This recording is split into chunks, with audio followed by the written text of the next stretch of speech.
Okay, it's that time to pit Star Citizen against another game in terms of scale and scope. People will argue and say, you know, you don't know what you're talking about, DG. You're just like a white knight of Star Citizen. And, you know, I like people that are pioneers that are trying to do the things that have not been done before in gaming in terms of the tech. Cloud Imperium are pioneers in terms of like how big this game is going to be in its scope. And scope can be defined in so many ways, but I will just say in the amount of players that can have simultaneous experiences at one time that dynamic server meshing can bring to the game, if the tech is actually accomplished in the way that is originally envisioned, will be revolutionary for the gaming industry. And if you're a gamer, you should be cheering for that. And when I say that there's no second best, there's nobody out there trying to do it, give me a title. People have been stepping up, and I love that. I love that because I do want to compare what people think have the same scope. Developers that are doing the same things that Cloud Imperium are doing. Last week, we saw a game called For the Stars, created by Snail Games, and I was not very familiar with Snail Games, and people were livid. People were angry. People said Snail Games is a sham. I'm going to pass. Snail Games is money grab. Snail Games are scammers. I didn't realize that the absolute hatred that people had towards Snail Games, because frankly, I didn't know anything about them. Okay, now this particular game right here that Mr. Smith is talking about is Dune Awakening. So we're going to look at Dune Awakening. I happen to remember an old game trailer that we saw, and I was absolutely impressed with it. I completely forgot. And I'm glad that we have people reminding me here. And then over a year ago, this video was out. And on the original video, Mr. Constitutionalist says, yes, Dune Awakening cannot wait. Been waiting on this game for about 6 months. They finally dropped the sick trailer. Thank you, DG, for having that in this vid. We're gonna keep up on this. I did happen to say this a year ago, like we're gonna keep investigating. So let's do this. They just came out with something new, an exclusive gameplay reveal. And this was only 9 days ago. So let's continue our deep dive into Dune Awakening, and we'll get deeper if I like this. And it'll get deeper if I happen to like this. Now, the makers of this, I believe Funcom. I'm not too sure I know too much about Funcom other than they've done what? Conan Exiles. I think they did Conan Exiles, I think, which was a popular title with a lot of people, but I never got involved in Conan Exiles, so I'm not quite sure. There is another path for you.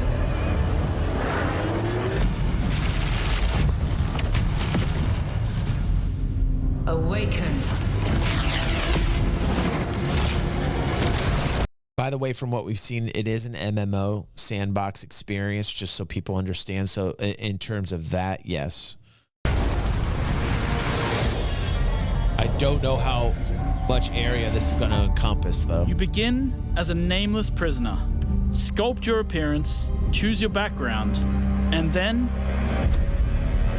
crash into the... Okay, character creation, a little basic for me. Let's read the types. You've got body type, and it looks like right now, again, this is this is being worked on, so that probably will improve. But you've got height, arm thickness, leg thickness, neck length.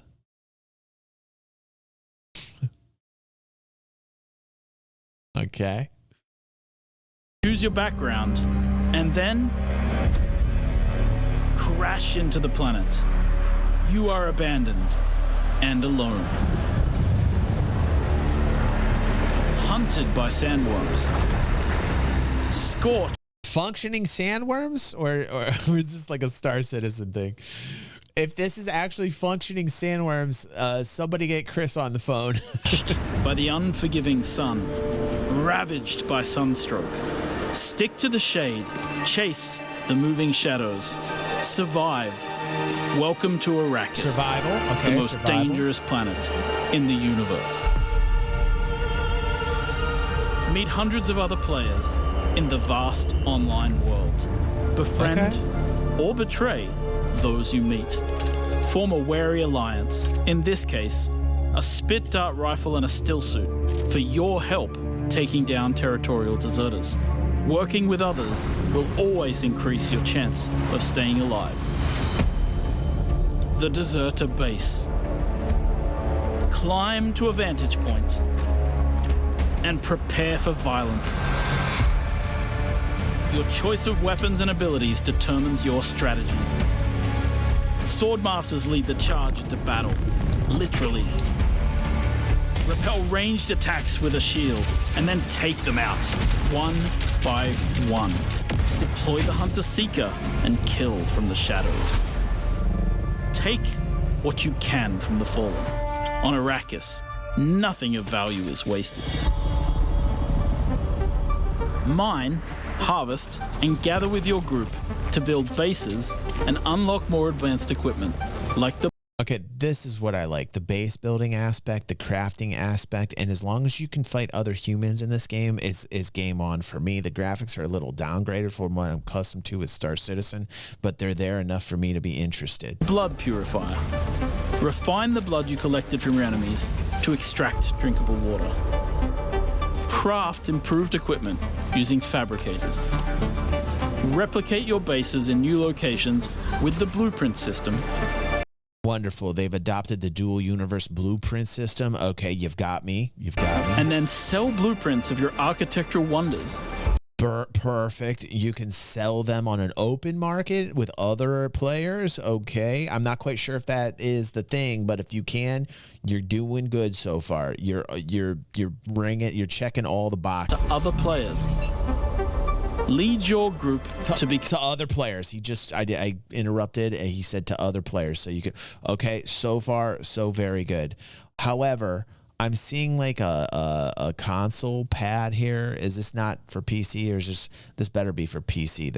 I'm looking at a console version here because I can see the thumb pad to the right. So we have a PC version, right? Become a guild. On Arrakis, a nameless prisoner can rise. Okay, good, okay. Construct an ornithopter and take to the air. The world is yours to claim. Construct one? This is Dune Man reminding you to vary your route. Return under the full spice laws. I love how they took elements of Dual Universe. I totally love how they took elements of Dual Universe, dumbed it down a little bit, because Dual Universe is more voxel, more custom, but not as glossy and finishes these graphics. But they kind of dumbed down the Dual Universe process and crafting. My crew found a shortcut. We become the in-game radio provides insight into key events happening across Arrakis. Map the desert. Discover landmarks, wrecked ships, and desert testing stations. Environments look good. With forgotten technology. Arrakis is a vast planet. You can explore unique locations, uncover valuable resources, and search for secrets amongst the shifting dunes. And then, return to civilization triumphant with what you've found.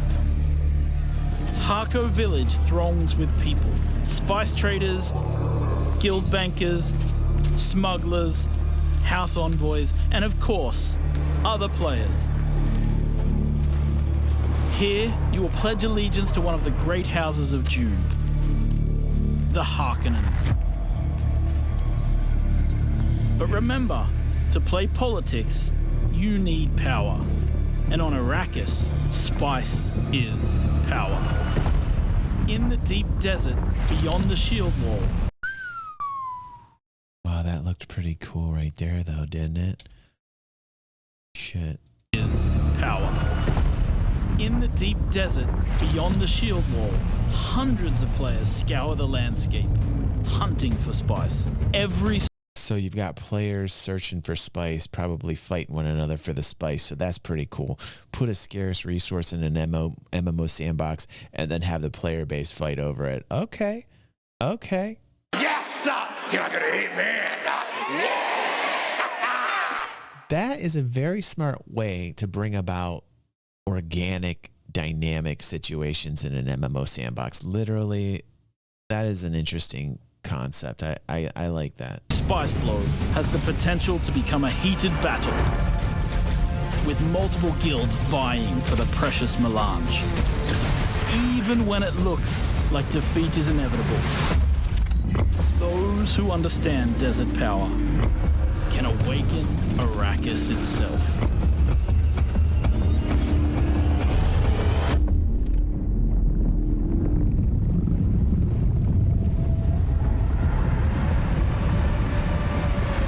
Damn.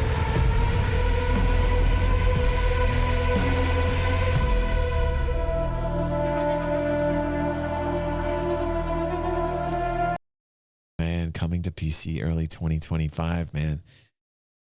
I don't know if it's because I am accustomed to things being late with Star Citizen that I'm saying this, but the fact that it's ready to go early 2025 seems sus to me. Like, as big as this game, like if this is going to be the scale of Star Citizen and it's ready to go early 2025, which most likely will have a delay till late 2025 or early 2026. But if they do get this out, like that almost seems sus to me that maybe there's like not to the scale Star Citizen just based upon this, you know, announcement right here. Now, let's get into a little bit further here with the presentation that they had, and we'll see how much we're going to watch of this.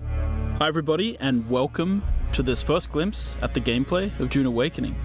I'm really excited to welcome you into our world, but I want to point out a couple of things.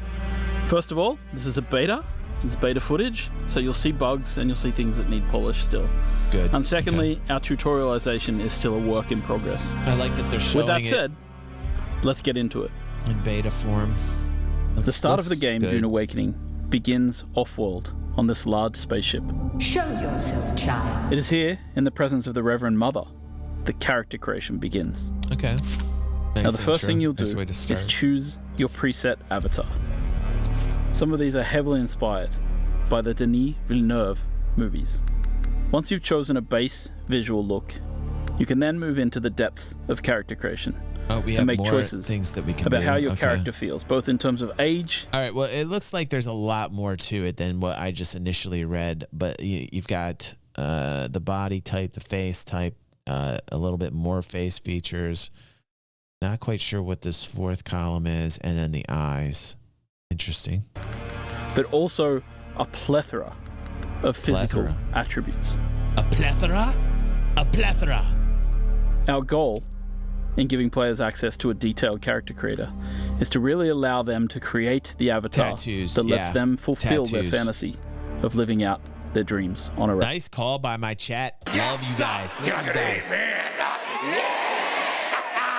Look at everybody here live knowing what's up. They're like, yep, tattoos, tats, calling it. Arrakis.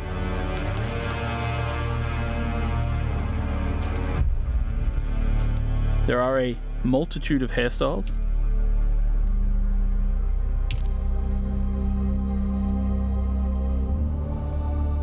And other things such as tattoos for players No, to I choose don't. from. Believe it or not. You can even choose. That's a really good question, Daft. Do you think me being in the metal scene for in the 90s for as many years as I have, I'd have some tats? Not one, man. Virgin skin. Virgin skin. When my wife passed away, Amy, I was considering getting a tat, but if I didn't get a tat, so if I'm not getting a tat for that, I'm not going to probably ever get a tat. So that's interesting. I always get made fun of with all my friends because they have tats all over their bodies, man. One of my friends is a tattoo artist. Runs a business here locally by me, and I stop in from time to time. Cool dude. Love him. Cliff. He a hell of a singer too, man. Just like screams awful wicked. I love it. Great vocalist, man. Different styles of lipstick and eyeshadow. No tramp stamp.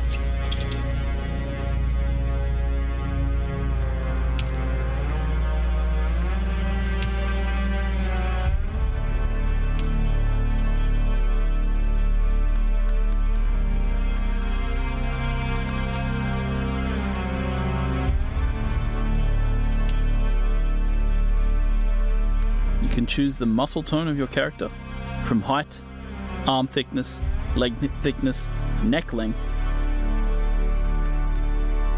All right, we saw this. Fast forward. Once you finish your character, you choose your name and enter the world. And once you've customized the avatar that you want to play in the game, Have they told you we'll then what move I into the am? second phase of character creation. Then I will sift your words for lies. Let's begin. Where I were like the you way they born? introduce. The second phase of character creation A world of is where water. you, as a person who may or may not know anything about Dune, get to make choices about who you were before the game starts. where you come from, Bad advice. what caste you belong make a to bad in the Dune deal. universe, and of be course, close to perhaps power most is to importantly, walk the who your knife's mentor edge. was. Who was your mentor? Your mentor determines your starting set of skills when you enter the game. You must have been very young. The mind must be prepared or the training does not take. The test is almost complete. Have you spoken truth? Come here. Kneel. Put your hand in the box. Oh, damn it. Oh, damn it. I remember being a kid watching this. The old Dune, remember? It had Sting in it. And who else was in that? But dudes, I remember freaking out when I saw this. I had not read the book at that particular age. I was really young when I saw it. My dad was huge into Dune, man. And so am I. And I remember being scared shitless when I saw that hand in the box. It was like, and it was like bones. And you guys remember that? Holy shit. Oh. I keep my hand in that goddamn box. I would. Aether said, do you reckon you could keep your hand in the box? Hell yes, I would. It would hurt like hell, but I felt a lot of pain in my life. I could handle it. I could handle that pain.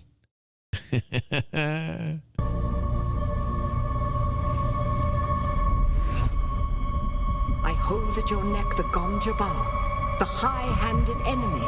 Don't pull away or you will die. Great plots are afoot in the Imperium, and the currents of intrigue run deeply. Arrakis is the key, and I hope the prequel's really good, where they get into what is this clan with the witches called? It's been a while. Besse Gennered or Besse. What's the clan of the witches called that keep everything going on in their wicked way? The Bene Gesserit. Yes, that's it. The Bene Gesserit. I hope this prequel on HBO is going to be good. Have you guys seen the prequel coming up? It's supposed to be about the Bene Gesserit, or at least I think it's supposed to be. I think it might have a shot. I don't know. Fremen. The Fremen are missing. You will go to Arrakis as our agent, prisoner. You have one time. Totally with you, Brass. Totally with you. I'm hyped and worried at the same time. Yes. Ask.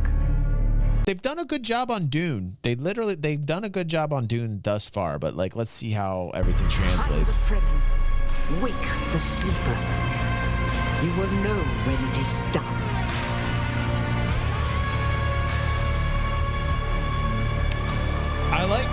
I like the way it pulls you in. Like, I like the introduction. I like the way they bring in the character creation stats and everything. I like the whole way it pulls you in and introduces you to the MMO. I think that's really cool. Now we're going to jump ahead a little bit in the story here, skipping past several events just to sort of get into the early new player experience of the game. And you'll see that the player, after various shenanigans, wakes up here in a cave. And as we sort of look around the cave, we'll notice that it's filled with Fremen and the remnants of, this ancient culture.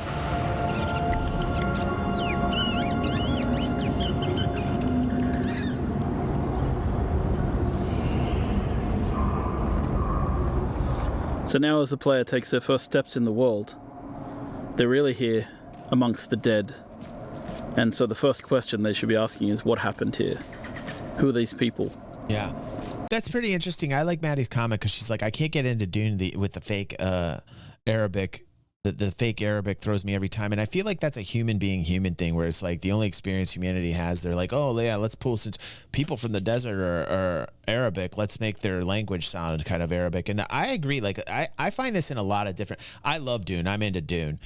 In my head, when I imagine the Fremen, when I read the book, like, I always think like more alien than whatever people put out on the screen. I find maybe I'm probably not from Earth, but I always feel like if people took an angle where they just made something sound like it's never sounded before, I feel like that's more accurate for any sci-fi. I don't know how to encapsulate it, but I'm just saying, like, there's a part of me that agrees with Maddie. It's like, I wish a lot of times that Alien was more Alien.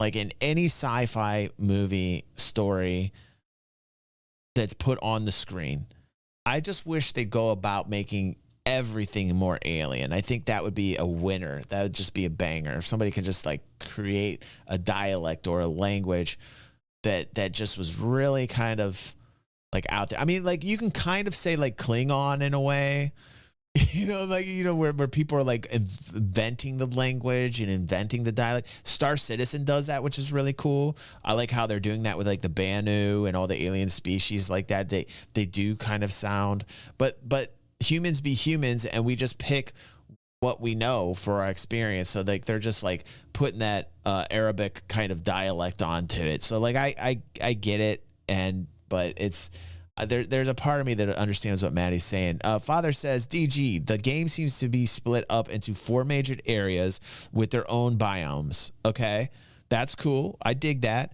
So if there's only 4 major biomes, though, it seems like it might not be as big as the space of Star Citizen. So I don't know, because I haven't really thrown myself into this yet, but I will. This is something that is definitely intriguing to me, for real. Let's see here. And, this is just a place where we give players a little bit of time to adjust their settings, get a feel for the movement keys, and then move forward into the cave. And they'll stumble upon their first major interaction point, which is the Fremkit. Well, no, it doesn't have anything to do with the petrodollar, only because the book was written in the 60s, Maddie, though. So like there wasn't even a petrodollar. Maybe the artistic flavor of the directors that came out with the movies way afterwards, but the book itself was written prior to the petrodollar. And for history's sake, the petrodollar was created because once we dropped gold as a backing for the U.S. dollar because we couldn't pay our debts as a country, we decided to back it with oil by making a deal for decades with Saudi Arabia, I believe. So that's just, let's get out of this, though. Let's get back to games. The Fremkit in our game serves as both a backpack for the player, of course, but also really a guide. The Fremen used to pack these with interesting objects that they could use to survive in the desert, and it's no different from the player. So here they begin their first crafting experience, crafting a small scrap knife out of metal that was in the Fremkit. That's cool. These caves have been moisture sealed. Yeah, not nearly the same scale. I'm already kind of feeling that. What would be cool is if they could upgrade it so that you would have like more planets as you go out. Like if this becomes successful and the developers decide to like to scale it out bigger, then yes. I do like the base building. I do like the crafting aspect. Those are cool. In order to preserve the moisture of those within the cave. And so the player, as they explore, will be able to use their scrap knife to pierce. Father's letting us know that the basin area is a big, persistent open world, similar to the size and map of Coney and Exiles, and it is just the starter zone. The seals and escape.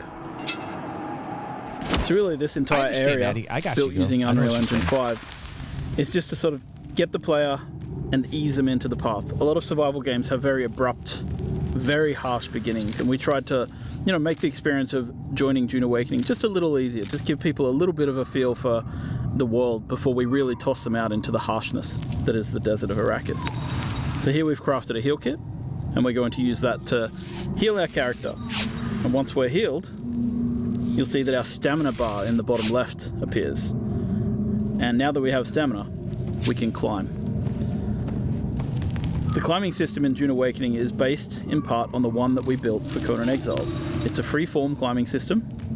It can be used to climb almost anywhere. And as you'll see later, the new technology available in Dune Awakening, such as suspensor belts, allows us to do even more interesting things with traversal.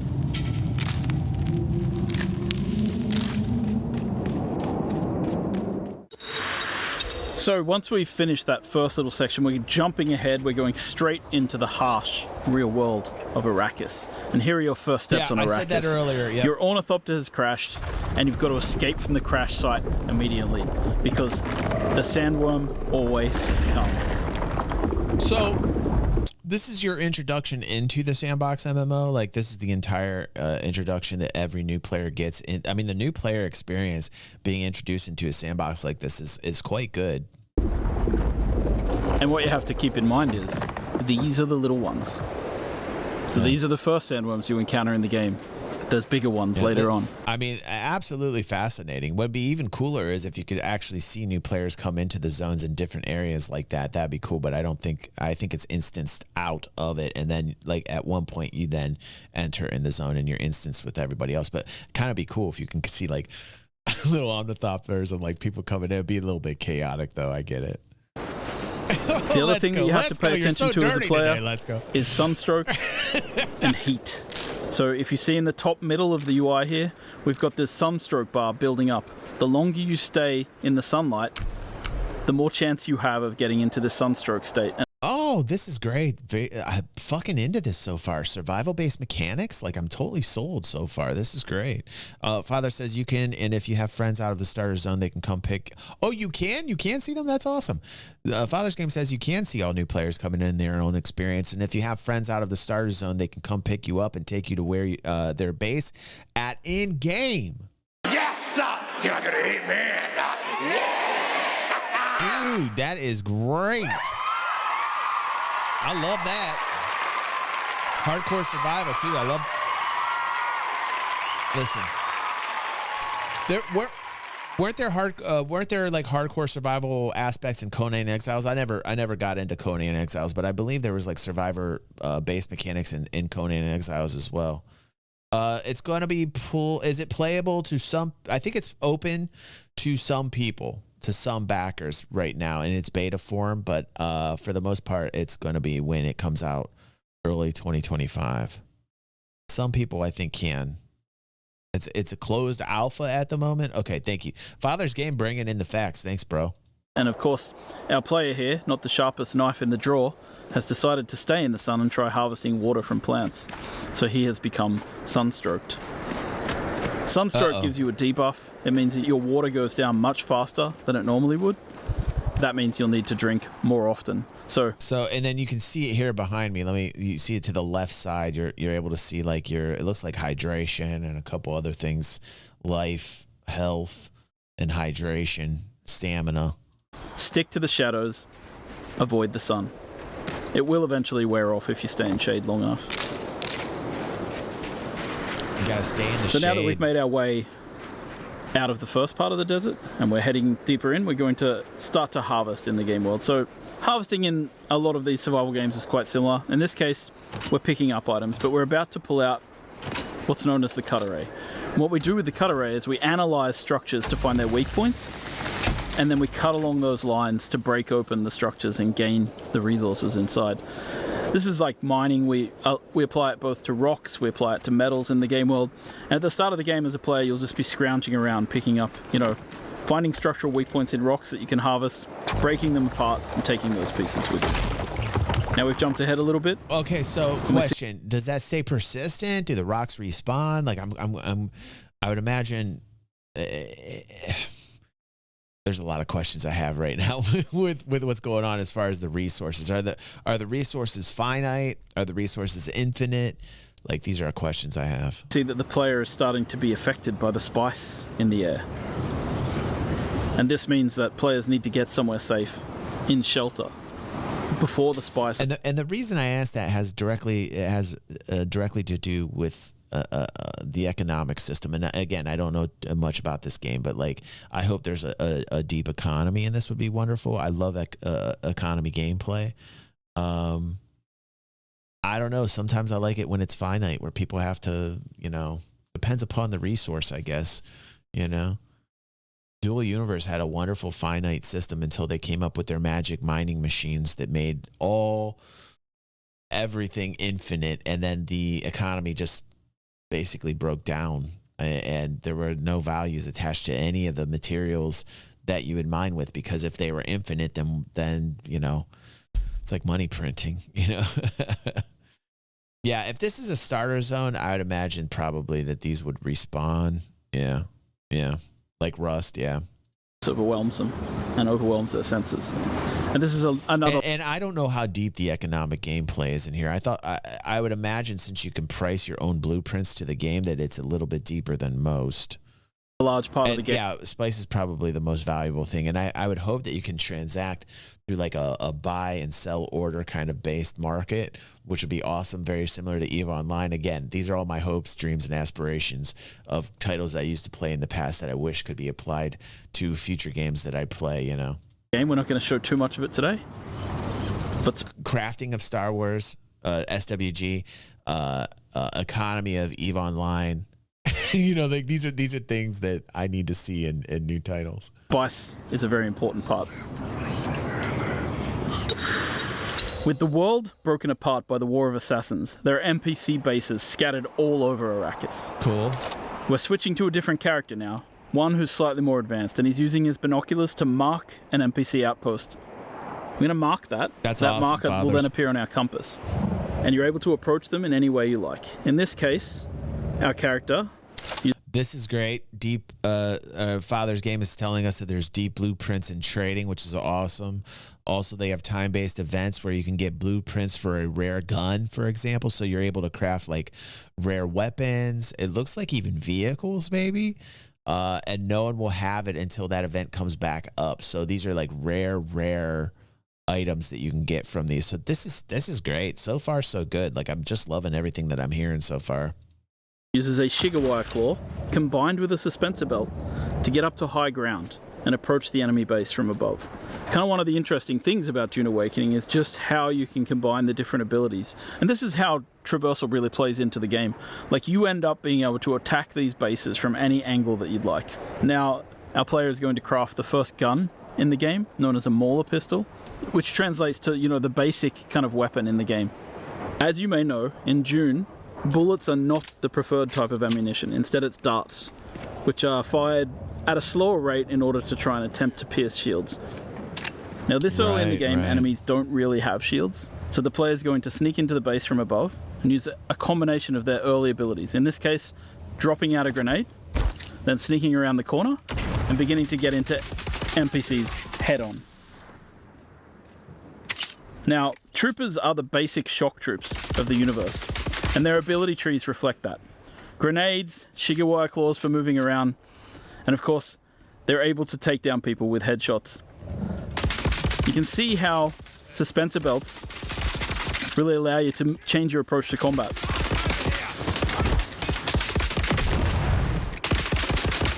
Dune Awakening is at heart a third-person shooter with melee and abilities. And it's the combination of melee, abilities, and range shooting that creates what we call combined arm. Give me one of those suspensor belts, man. It looks like I'm going to need one of those in the game. I love that grapple, too. That grapple's awesome. Now, we've taken a fair bit of damage in this battle, so we're going to stop for a second to heal ourselves up with a bandage. Bandages heal over time, so you can't just heal yourself to 100%. You have to actually get into safety, get behind cover. Oh, I love that. I love that. Like, no insta heals. Like, when you heal yourself, it takes time. Yes, That's cool. you're not gonna hit me. Oh, that is really cool, because that adds a really cool level of immersion when you're like going up against other players. You know, you can't just like gun and run all the time. You got to be tactical before you start using them. Now we're going to quickly switch to a slightly different character to show off more of the melee that we have in the game, because you're about to see that when a character gets in close, it's melee time. All right, let's see it. This character has Swordmaster abilities. Cool. First of all, the knee charge, which is about getting in close to do damage in combat, and then quickly setting up to a riposte, which allows you to parry and return massive amounts of damage to your enemy. Of course, later in the game, when enemies have shields, melee is a much more emphasized style of combat. And you see that when a player is not really equipped to handle ranged characters, they have to fall back on their abilities to get in close. Now, we've switched again. Now we're going to switch to a set of Mentat abilities. One of these abilities is known as Battlefield Calculation. Using Battlefield Calculation, the Mentat is able to calculate from anybody that they see what they're carrying and what they're wearing. I don't like the sound of that. Now we've dropped out our Hunter Seeker, and we're using our Hunter Seeker ability to take down enemies in the world really quickly. Does that work against other? Does that ability work against other human players? That would be tight. I think so. You hear that? Yeah, it is. Now, obviously, when you're playing with a friend, you want to combine your abilities and work together. That's awesome. In this case, the Mentat's able to point out. And I love the UI. Like, I love how the UI, it's not obtrusive, but it's there so that you can get the information. Like, they did a wonderful job on the UI layout. Their friend where people are in the world and how much ammo and stuff they have. And you'll see that when enemies go down sometimes, they go into a down but not out state. It's up to you whether you... It's interesting because camp made me realize something about what I like. And I generally like a first-person overview or a first-person view. And this is third person right now. So that is something, though. I hope you can switch to a first person view, although I'm feeling like you can't. Like, I'm feeling like it's all third person. You know? Camp goes, I wish I was good at FPS games. I'm just a meat shield. But it made me think, like, this isn't FPS. This is all third person right now. I would love if you could switch it into... did I miss something? I probably missed something. Maybe you can go into a first person view mode. Execute them or continue to fight. I mean, I'll deal with it if it's third person. I can deal with it, but... After a quick reload, it's back into the battle, with our friend coming from above and throwing out one more grenade. Damn.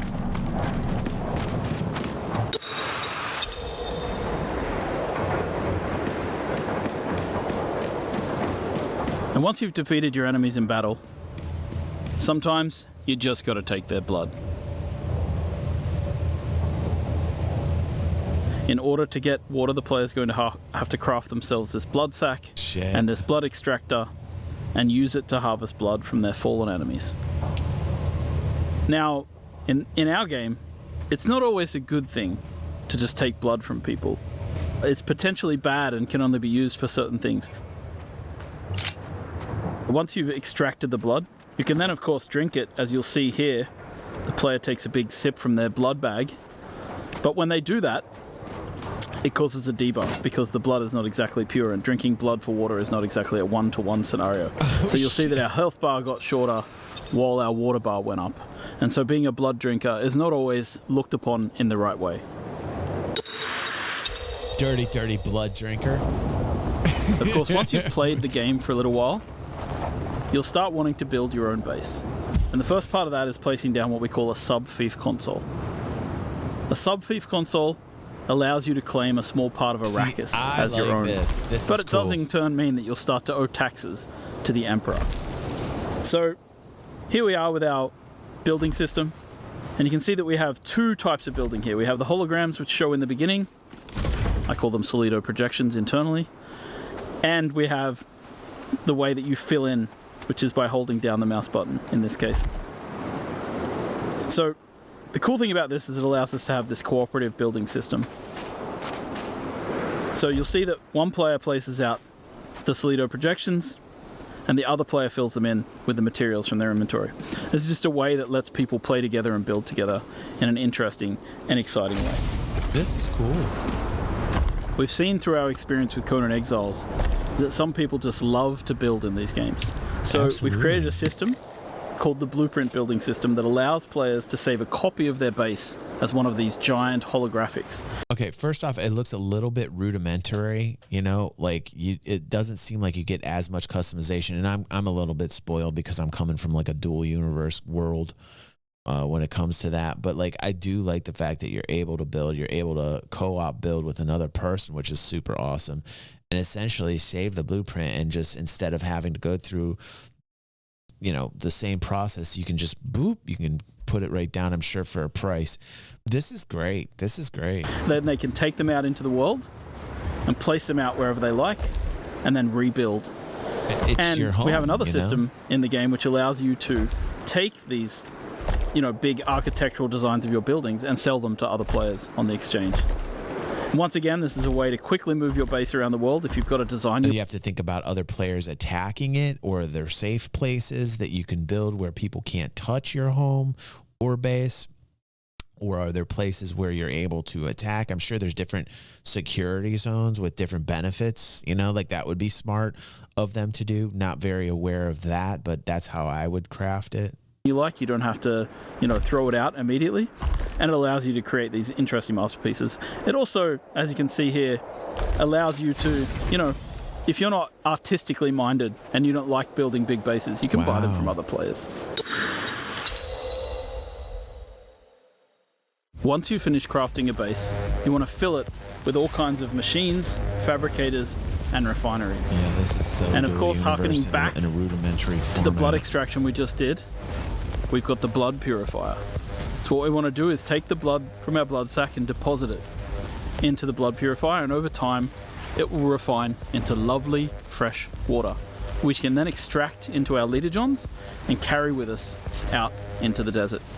Wow. While there's many varieties. Wow, that's great. You got a place where you can basically make your water en masse, and those in the organization with you, or whatever they're calling the groupings of players that decide to be in the same group. I'm not quite sure how they're classifying that, but like playing with friends, having your own home base, and then having a central place where you can store your water is going to be really important, highly sought after, and I would love it if you can bite and take it, plunder it. However, some people are going to get enraged at that because they want to make sure that their base can't be touched by anyone because of the work that they put into it. But I don't know. I love dynamic situations where people are fighting over resources. I think that's great. Or fabricators that you can use to craft things in the game.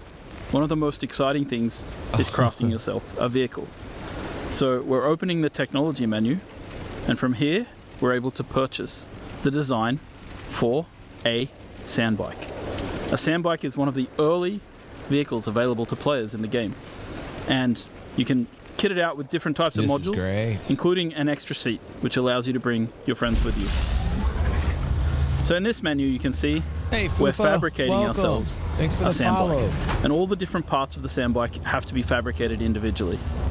So the player is going into the menu here, they're crafting different things which will make up their sandbike. And as you can see, it prints out in this kind of 3D printer type way, where all the materials are turned into these particles which then come together to form the different pieces of the sandbike. And you can see it's sort of all happening in the background here. And if we go out into the world view, you can actually see the pieces forming up inside the fabricator. Totally different than reacting. So a base with lots of these fabricators going is actually pretty cool and pretty busy. Once we've done, we jump back in, we pull things out of the queue, chuck them into our inventory, and then we use the welding tool to place out vehicle pieces. Now again, this is a cooperative activity. We've thought about multiplayer, so any other player could be working with you to place modules and pieces of this bike. And so we're going to assemble this bike, but of course when you work on larger vehicles and your friends are with you, you'll be able to work together to craft big things like transport ornithopters or sand crawlers. And so we're going to add the body to this, and we're going to add an extra seat just in case we want to bring our friends. So there is a level of customization that's very cool, That's cool. With us out into the world. If you want me Once the to bike's been look at assembled and something, fueled just up, join our you Discord, jump on, bro, and you can head out put it to in the look explore at this DG area, the greater areas and we will of get to Arrakis. it, man. We got today's platter planned out for today, bro. But we'll get it next week. Put it on in there and join the community, bro. Heading out into the world to explore can be a dangerous experience. And as you explore the universe, you'll find certain dynamic events will occur. In this case, the War of Assassins has claimed a new victim, a ship which falls from the sky, awesome so far. spilling its loot all over the sand. So we head out there to see what we can get, to harvest and gather as much as we can.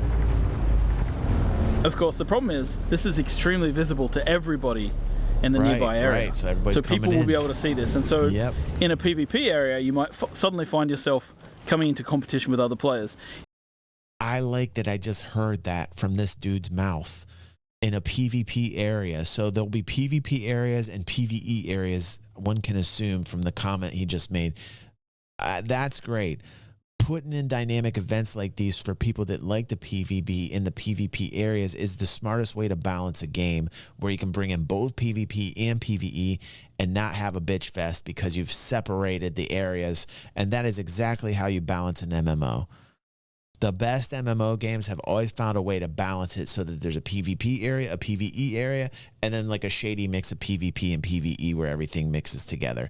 If they do that, they got a winning recipe already. Even if the scope isn't nearly as large in terms of the amount of area, which I'm not quite sure about. I'm definitely going to put more time into looking at this. I am back in. It's been a year since I watched the initial one, and I literally forgot about this title. So like coming back in, seeing this all again, I'm feeling the feels again. I'm getting excited for this again. It's so far so good.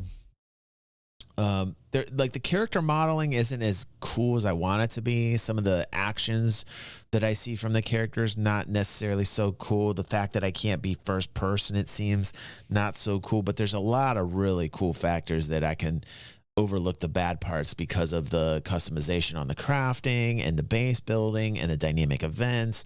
And, you know, the overall feel, the environments are wonderful. So like there's a lot of good on this that keeps me wanting to learn more about this. In a PvE area, you might just find other people competing with you to get to the loot first.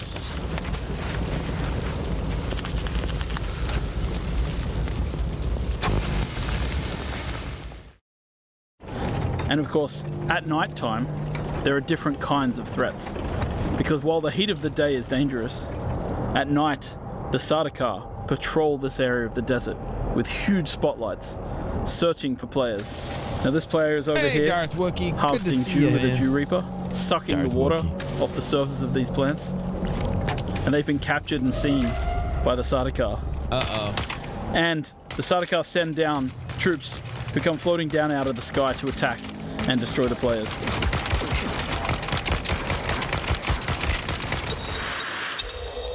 That's tight.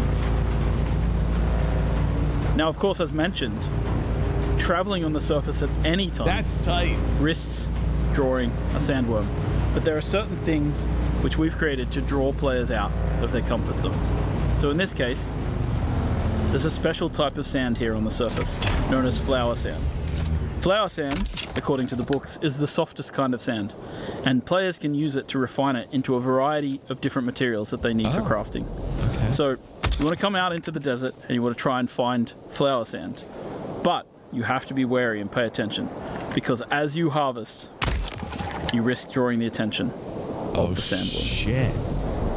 Oh shit. Yes, sir! You're not gonna eat me!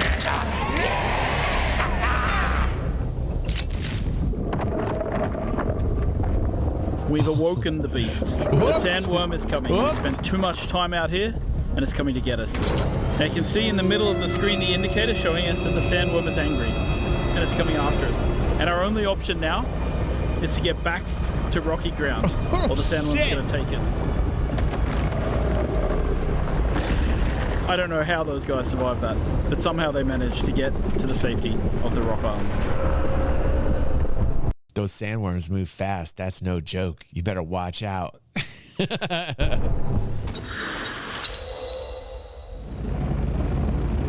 Once you've crafted your first ornithopter, you'll be able to take to the air, and your entire perspective of the world shifts. From here, it'll make traversing the world a lot safer because you can avoid the sandworms.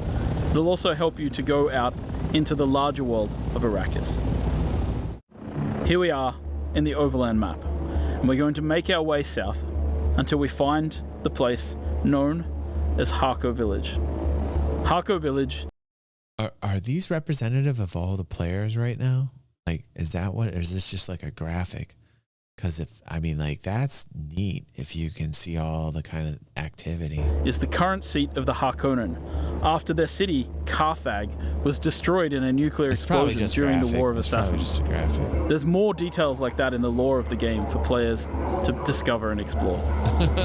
So we're going to land at Harco, and we're going to explore the social space. Once you arrive in Harco Village, you'll be able to meet up with other players, interact with them, trade, and create guilds. The game has a variety of social interaction mechanics, from emotes to grouping to a chat. Throughout Harco Village, you'll also interact with story characters. Wait, that is a great question. Can you actually basically fly the entire way in the game?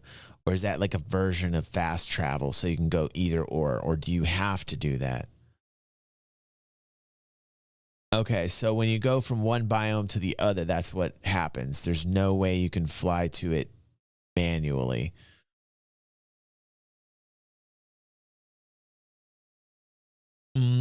Follow the main story. You'll be able to meet vendors who will sell you exotic items. They let you live. That is interesting. You'll be able to get a feel for how the factions are viewed in the world. And of course, you'll be able to swear allegiance to one of the major factions, the Harkonnen or the Atreides. Swear your guild's allegiance and begin to take part in the politics of the Imperium.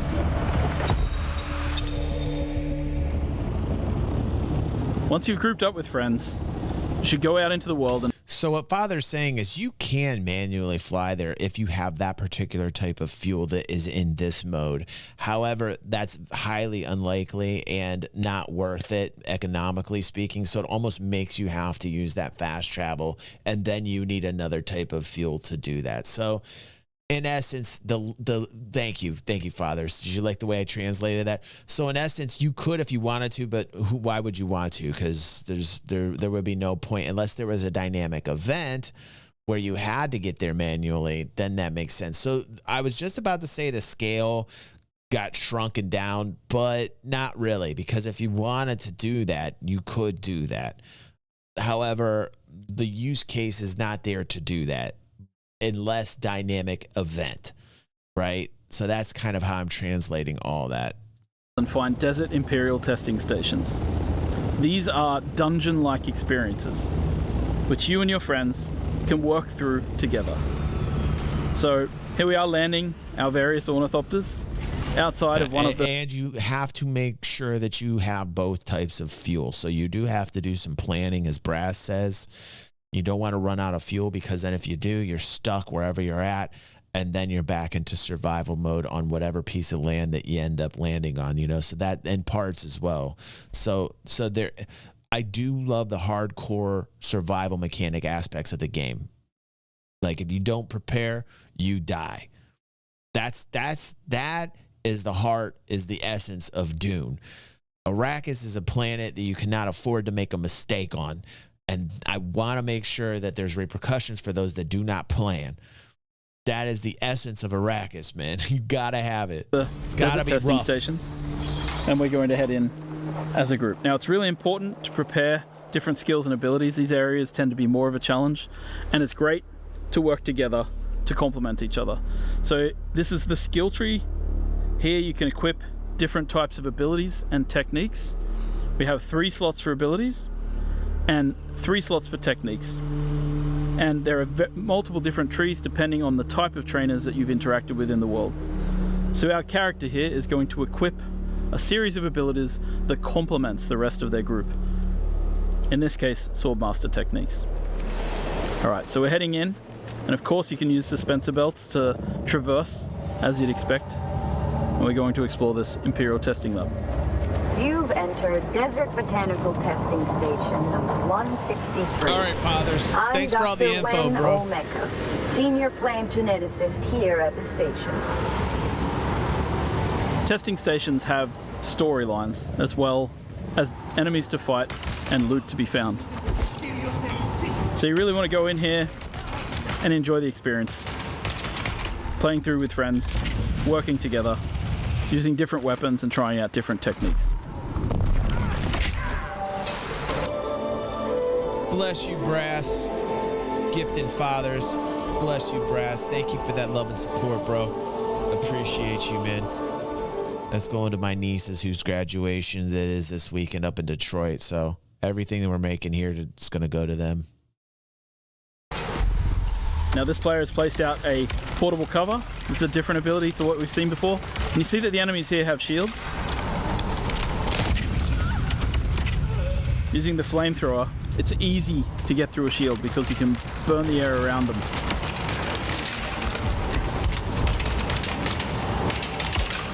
And of course, our characters are a little higher level than they were in the start of this video, so you're able to see that, yeah, we can take people down a little more easily. And of course, when you get to the end of these areas, you find these really cool loot chests. And in these loot chests, you find specialized components that are used for crafting exotic weapons and items. The end game of Dune Awakening takes place in the deep desert. Giant spice blows will happen, drawing players from all around to try and harvest the spice as quickly as possible.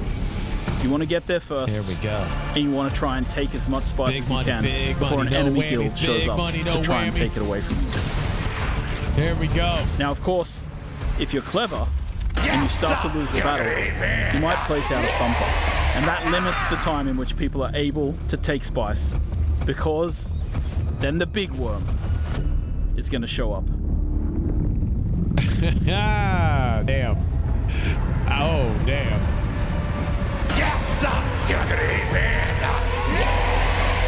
I hope you've enjoyed this brief glimpse at the gameplay of Dune Awakening, and we're really excited to have you join us when the game releases. Yeah.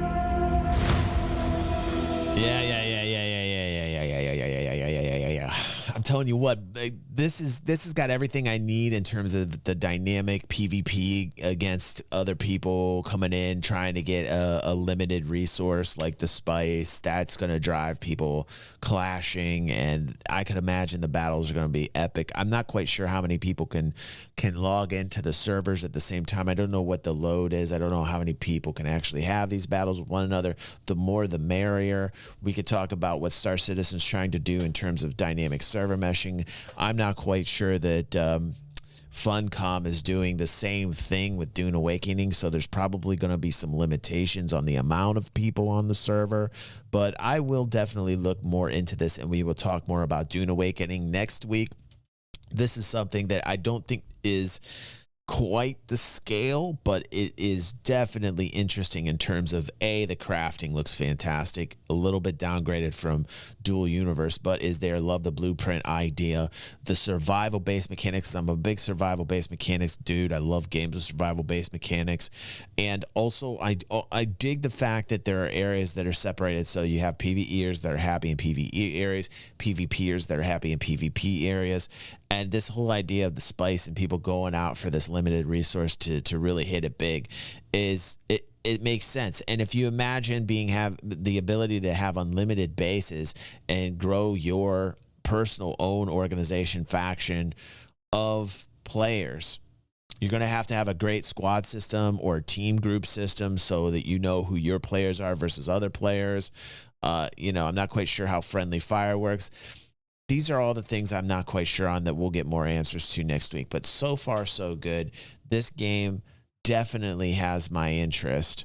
And I would like to say thank you to Mr. Smith here for reminding me of this title. And there are others you can see here in the live chat that are interested in this, people on YouTube commenting that are interested in this. So this will be something that we'll start focusing on a little bit more. There's a few titles that are piquing my interest here on the channel, and you'll see regular content. And I think Dune is going to be one that you're going to see more of here on the channel. So we will keep that up.